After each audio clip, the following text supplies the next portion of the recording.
Hey y'all. So in just a few short hours, I actually gotta go to my second job, but I've been putting this off. And I want to go ahead and start this series about surviving the discard. But before I get into it, it's October 3rd. If you know, you know. Happy Founders Day to the illustrious Florida A&M University. Then also shout out to my good sis, Wanisha Ray. Happy birthday, girl. Love you. You gotta complete the heart. Yeah, I've been trying to the best setting and all that, but this is gonna be a series, so I have time to make it better as it goes. But I just wanted to go ahead and get it started. If you're wondering what happened with the Chris Brown stuff, I am going to give an update later. I think I'm going to just include my overall experience in a long form video on YouTube. I think that was all of my announcements. Thank you, church. Please govern yourselves accordingly. Let's get into it. This particular subject is something that I don't know if it's like considered niched or was it niche or niched? You know what I mean? I don't know if it's considered that, but it is kind of specific to a certain group of people, and it's particular to people who have difficulties in healthy relationships. I don't know if this is exactly the first time this has happened to me, but it's the first time it's happened to me with this level of self-awareness, this level of accountability, this level of situational awareness, this level of background information and research. And I will say that I'm still processing. So please be kind. Like, don't, just don't. If I smile a lot and it seems inappropriate for the subject matter, know that that is a coping mechanism of mine. So I may laugh, I may smile, I may make jokes. Please don't be offended and please don't take it lightly. Don't think that I'm not affected just because my reaction may not seem appropriate for what I'm discussing. I'm not going to use any actual names. Let's see, what should we name this person? Let me see. Let's think about it. Oh, I know. We'll call him David.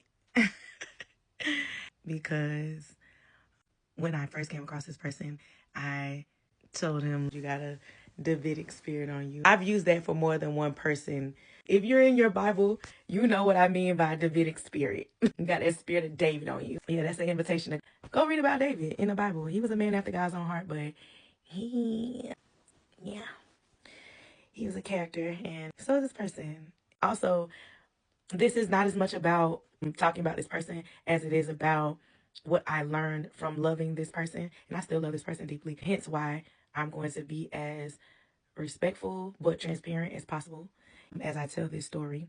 But on this platform, it's probably going to be mostly story time format, but I do plan to unpack it from a psychological standpoint and probably in long form on YouTube. Because if you did not know, when I went down to Florida A&M University, I got my degree in psychology. If you're interested in the more scientific or mental health aspect of it, again, I'm going to send you over to YouTube for that component of it. So I think I've thought enough and rambled enough. So let's get into it, okay? Okay. Deep breath. I'm nervous. If I'm looking down, it's because I'm looking at my notes. I don't want to get lost. She got ADHD real bad. Okay. So from the start, there was warmth and laughter, thoughtful gifts and deep talks. Like, those all-nighters. And they were good talks, deep talks, unpacking childhood trauma and relationship fails and almost wins, the whole nine. Somehow I got pulled into a relationship that was never really a relationship. All of these interactions, even though it wasn't over a long period of time, just kind of quickly made me believe in the possibility of this being something that was real and that was sustainable. But if I'm honest, there were cracks too. Early on, very small things, small moments kind of grew into these flaming red flags, but I didn't really understand them at the time. I guess I'll start by giving you like an idea, a profile of this person. And I don't know if this will help you understand what lured me into David. My type might be your type. I don't know. I don't even know if this person is my type per se, but David is a 40-plus-year-old divorcee.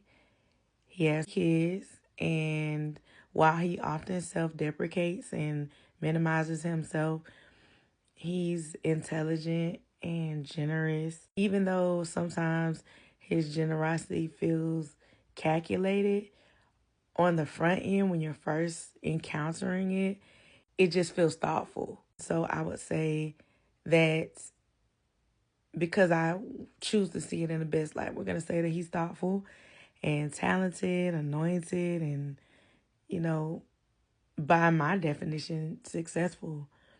As far as his style, he defaults to like a younger street or urban style. So he's kind of ageally ambiguous. I think I am too, though. He's really into fragrances. Now, I'm into men that are into fragrances because I love a man that smells good. Because I like to smell good. And then we can smell good together. You feel me? Even when it comes down to guys that are just my friend, like, yeah, do that for me. Let me move forward. I'm rambling. He always smells intentionally good. I have some stories about the things he would do as far as like leaving his scent in places. I always thought that was a little cringe, but it's cute too. This guy is fairly well known, especially in his hometown and like the Tri-County area or like the neighboring cities, which is another reason why I'm not using his name. His reputation carries weight in a lot of different circles. So David and I became acquainted about 6 years before we ever went on our first date. But once we started dating, if you will, hanging out, going on dates, talking, whatever you want to call it, things kind of took off in ways I don't think either one of us could have predicted. At some point, I think he came to an awareness that I was, by his definition, too sensitive, even though I had withstood more in that situation and others than I should have. But I loved and still love him. And while I had access and while I was permitted to, I was committed to sticking beside him in spite of all the reasons that most people would probably say I had to just keep it pushing. That gives you an idea of who we're dealing with. The next thing I'm going to get into is some of the early red flags and emotional games. So tune in for part 2.